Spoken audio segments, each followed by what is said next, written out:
Thank you, Chairman, and I appreciate you being here. You know, as I've looked at Doge and the work that's going on, I've been surprised really from the vitriol from the left. As you know, there's a video that's gone around of President Obama basically describing the work of Doge and putting it to Joe Biden to take charge of it. Of course, we didn't see any nationwide injunctions to anything that they did.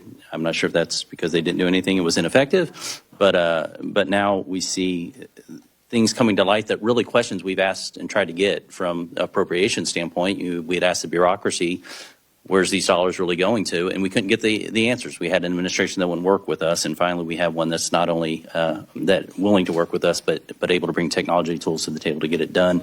Appreciated what you said in light of, you know, when I go home and I talk about Medicaid and the fact that more than half the people on Medicaid are above the poverty line, and what you discussed about we're incentivizing people to stay out of the workforce in order to receive Medicaid in many of these states, they become very much for once they understand what's going on and what the real target is, that we're actually protecting this and preserving it for the disabled and not attacking that.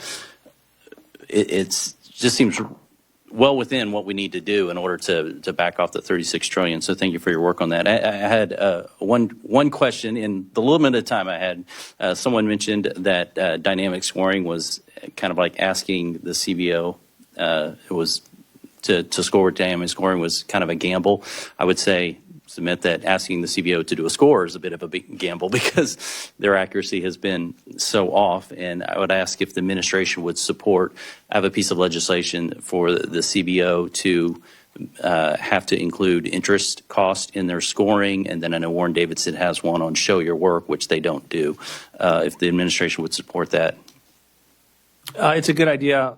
I'm happy to take a look at it and run it through our process to see what the president would think on it.